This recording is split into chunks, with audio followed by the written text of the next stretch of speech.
Hello and welcome once again. Students of the Chereponi Technical Senior High School masked up earlier today at the Chereponi police station asking to be allowed to go home due to the conflict in the area that has left 3 dead. PRO of the police in the northern region, DSP Mohammed Yusuf Tanko, says school authorities, the GES and security personnel decided after a meeting on Tuesday to allow the students remain in the school because there is quote-unquote total security in Chereponi. He adds the conflict is in other parts of the district and not Chereponi itself. It's been 5 days since fighting between the Chokosis and Konkombas in some parts of the Chereponi district. Over 1,000, including women and children, have been displaced. Let's go live now to PRO for the region, DSP Mohammed Yusuf Tanko, for more on this. Good morning. Thank you, sir, for joining the show. Good morning.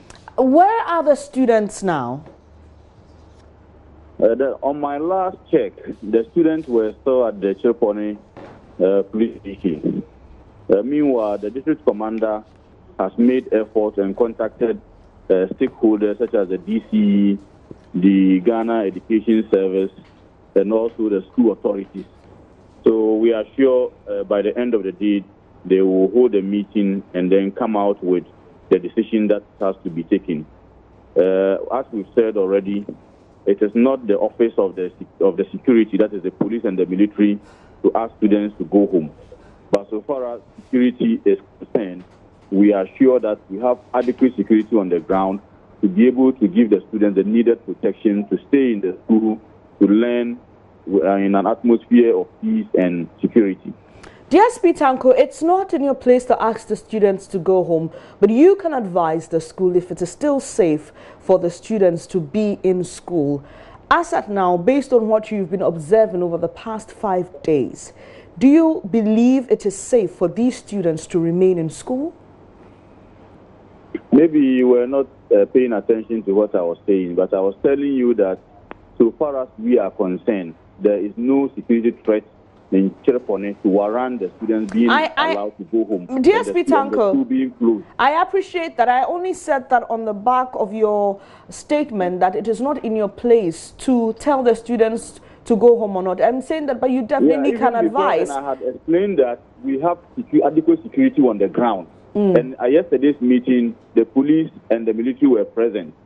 And we made them to understand that so far as security was concerned, we were ready to provide them with security. And even with the situation on the ground at Chereponi, as of yesterday and today, we don't have any reason for advising that the school should be closed down. My colleague Martina Bugri has spoken to some of the students and they claim that there's no protection for them. I just want to ask, this security presence you talk about, is it in their school proper or is it in the entire Chereponi town? You have to enter Chereponi before you go to the school. The entrances to Chereponi are covered. According to our district officer, some security arrangements has been sent to the school. And this issue came up yesterday, and it was deliberated upon by stakeholders, and it was agreed, and the security was agreed with, that the students should remain in school. School authorities have agreed to this. And when the students came to the police station this morning, they are not saying that somebody has come to the school to attack them, but just that they want to go home. And we have assured that so far as security was concerned, there was no reason why the school should be closed. And that is what we continue to preach and stand by. If there is any other reason why the school should be closed on, that is okay, but not for security reasons. DSP, I'll ask you to hold on. I'll come back to other matters. My colleague in the northern region, Martina Bugri, joins us. Martina, you've spoken to some of these students who want to go home because they do not feel safe. Tell us exactly what they've been telling you. Hello, Martina? Well, it appears we don't have Martina on the line yet. Hello, Martina, can you hear me? Yes, Venice, if you can hear me. When I spoke to them, what they told me was that once in a while, some said once in a while the patrol would just come and pass. But as to having security on campus to protect them, there is none. And so for 3 days now, they have not even moved to the dining hall. They are locked up in their rooms. They said the assistant headmaster said they should stay, but even the masters themselves are leaving. And so they think that it's not safe to be on campus as we speak. And so they want them evacuated out of the school to outskirts so that they can move to their home. They said they watch whilst people pass through the school with guns, and that is frightening. They are not even able to study, and so they don't find it necessary to be on campus as we speak.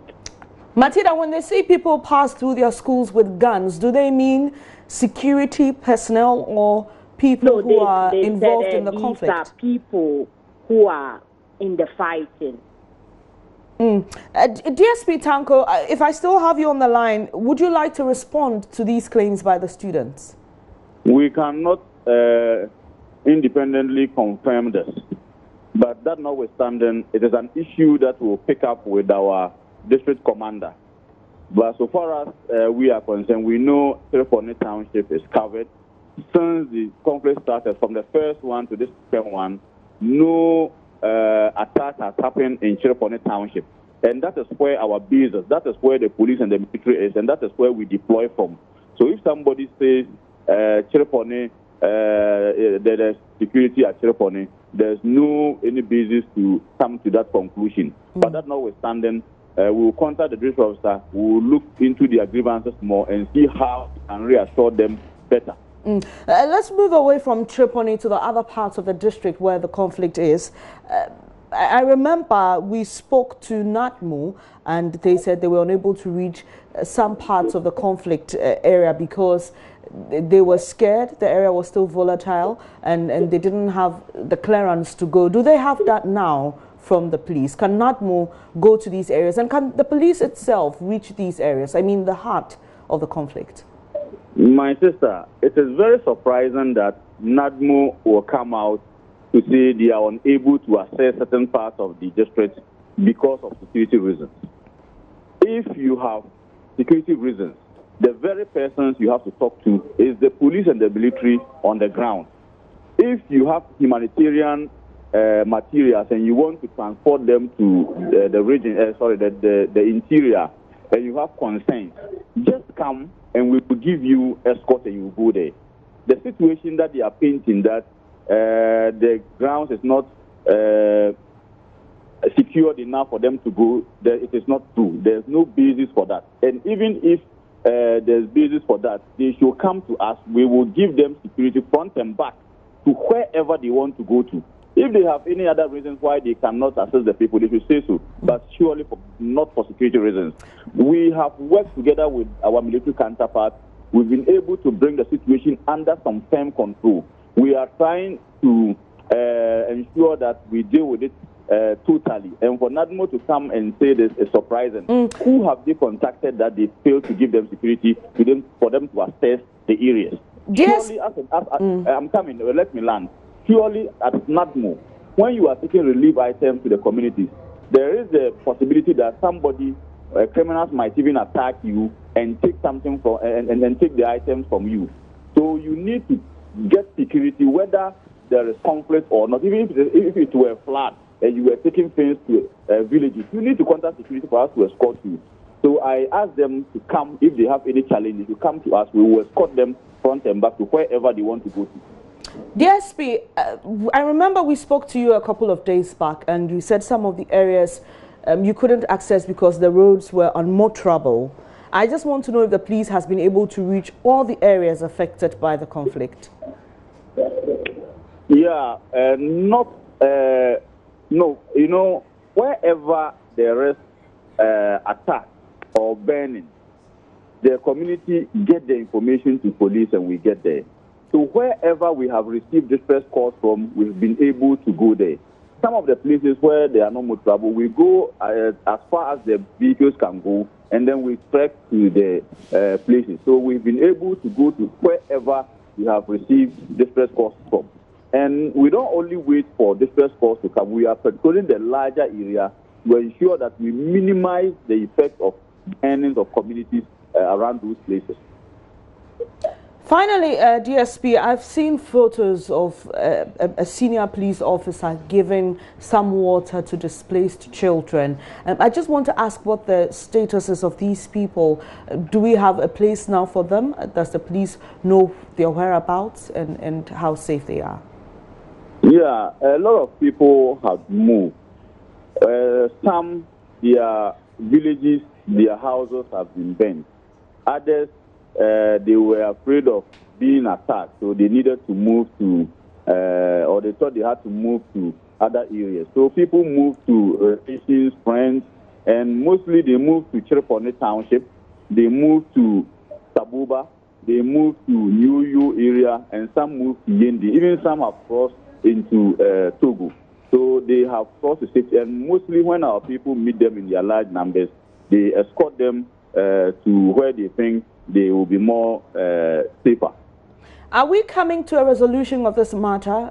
It's been 5 days already. What's the progress with your work in dealing? Yeah, when it started, we witnessed a lot of burning, but this time it is intermittent and mostly at night, and it is not widespread. We've worked to bring the situation under control, but we need to make the Konkombes and the Chokosis understand that government cannot move from Accra or wherever or Tamale to bring peace to the area. And police and military personnel and whoever is doing his bit to bring peace and tranquility to the area has no capacity to bring total peace. It is up to the people themselves, the Chokosis and the Konkombes, to understand that the peace that we are looking for is within themselves. So they have to agree to settle their differences amicably by negotiation, by sitting down and talking and have them resolved. If not, it will be very difficult for us to have the peace that we are all looking for. Thank you very much for your time this morning. That's DSP Yusuf Tanko. He speaks for the police in the northern region. And finally on this matter, Martina, we understand that leaders of the Chokosis and Konkombes are likely to meet with a government delegation later today. Briefly tell us about this meeting.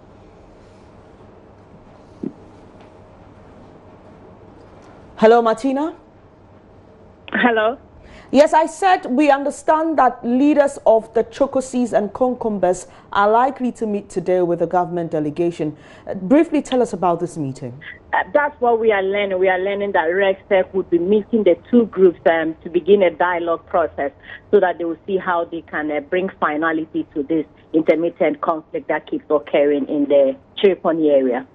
Thank you very much, Martina Bugri, there joining us from the northern region capital, Tamale. Let's move on to some other issues and we will bring you updates on this. We're trying to reach the GS director in the area with regards to the students and their concern about how safe they are. Do stay with us. We'll bring you updates on the story.